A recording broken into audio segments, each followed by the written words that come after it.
Turning Point, it is good to be back with you again. You know, I got in last night, I was watching some of the clips. They told me you guys were rowdy out here in Phoenix, Arizona. And as I step out, I see it for myself.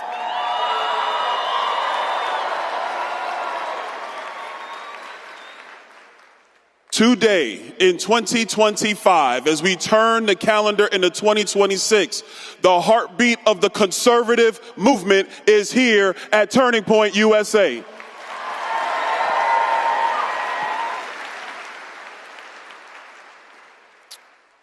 It's interesting to be back.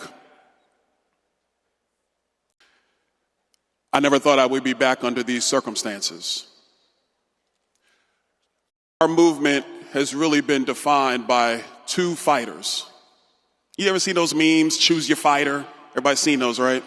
Our movement has been defined by two fighters.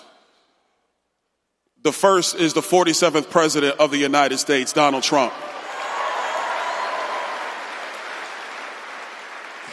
He is a FAFO fighter. That's him. That's who he is. And God bless him, that's what our movement needs. But the other fighter that has defined our movement is Charlie Kirk.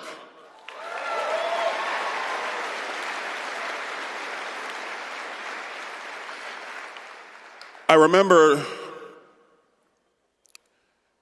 after his assassination, like everybody else, I'm trying to figure out how to get my mind in order, how to get my emotions in order.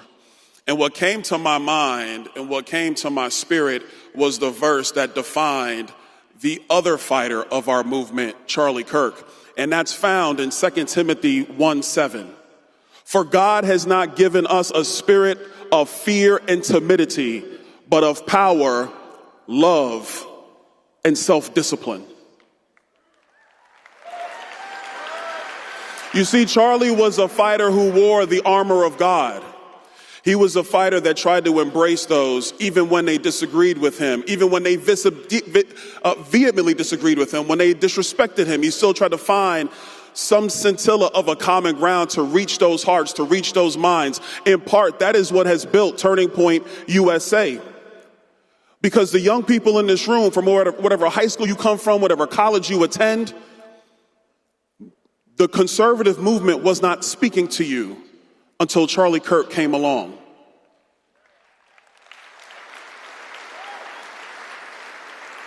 You see, I find we're in this moment in time where now everybody's trying to figure out, well, who's really conservative? Well, who's really a fighter? Who's really going to stand on principle? Who's going to lead the movement into the future? And I think the real answer is found in, what do we believe? What do we stand for? Do we stand for Western civilization? Do we stand for Judeo-Christian values? Do we stand for free market capitalism, protecting life, strong borders, legal immigration based around assimilation and Americans, not foreign nations?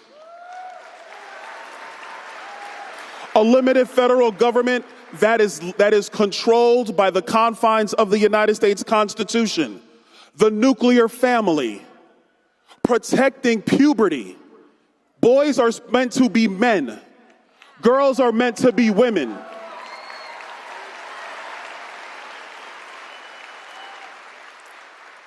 And together, when they find each other, they create a family, and that family unit is the very nucleus of a society that respects individuals, that allows you to amass goods, that protects your freedom of speech, that lets you worship your God. In the very essence, the nuclear family, man and women together raising kids, is what continues the great experiment that is the United States of America.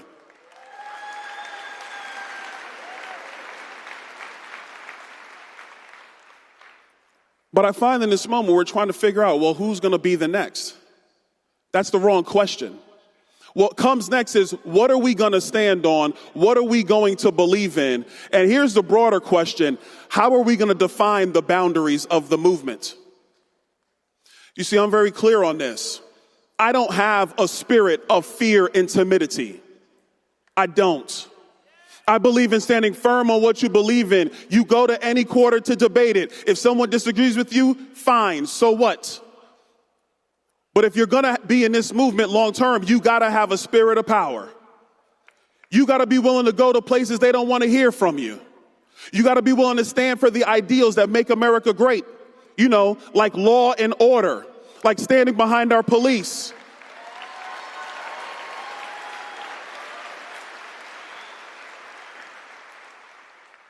But with that spirit of power comes a spirit of love. I know on social media, the cool thing now is to, what is it? I'm 47, so, I'm a little older now. What is it, ratioing? That's the thing? I ratioed you. That's the new metric of having a spirit of power? No, it's the metric of being an asshole. That's what it is. What? As a movement, we are now going to cut each other down so somebody looks taller than the next person? Ladies and gentlemen, Turning Point USA, that is how we lose. That is not how we win.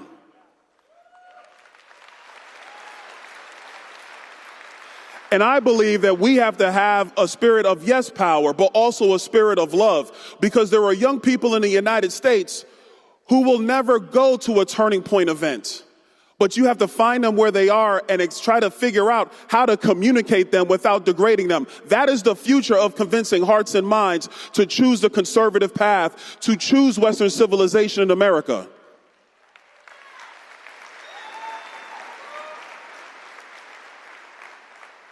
The last piece is having a spirit of self-control. If you really think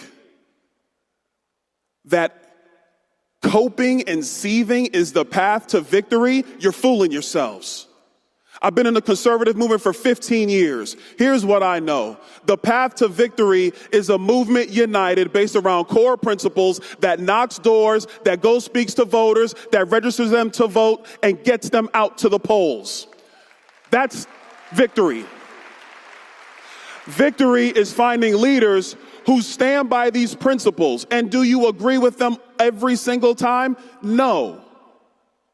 But you agree with them far more than we will ever agree with the radical democratic left. Because democratic socialism is the thing that will destroy America.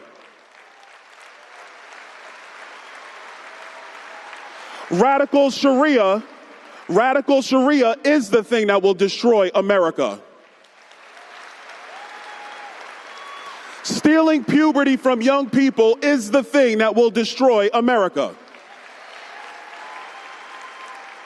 And so what I choose to do now is I choose to build a movement and be a part of a movement that stands on principle, that stands on strength, that loves the people in the movement, even sometimes when they piss you off, but has a spirit of self-discipline. Because what I know is you can't form a winning unit if you can't stay focused on the mission at hand.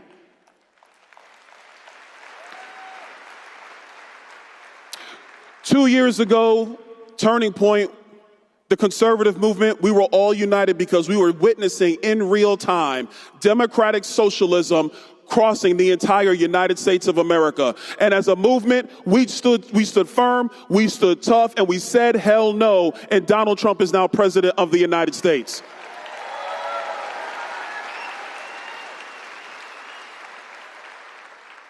But look, the job's not done.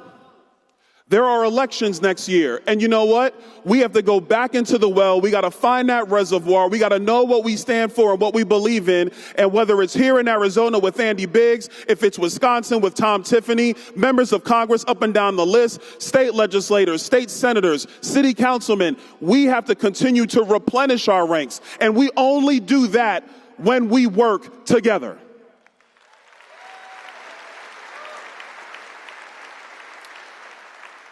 For you young people in the future, let me give you some notes from your future. It's easy to tear somebody down. It's much harder to build somebody up. And the only way that you build a consistent movement is by building each other up around principles and ideas. That's the only way. And I'm here to communicate to you one last thing. If we stand together, if we work together, if we fight together, based upon the Constitution, based upon our Declaration, based upon the principles of liberty, economic, religious, individual, there will be no stopping our conservative movement. Be the fighter that we need. Be the fighter that's going to make America last for another 250 years. This is what's in front of us, Turning Point. I'm going to stand with you every step of the way. Will you stand with me? Will you fight with me? God bless you, Turning Point. Merry Christmas, everybody. And God bless America.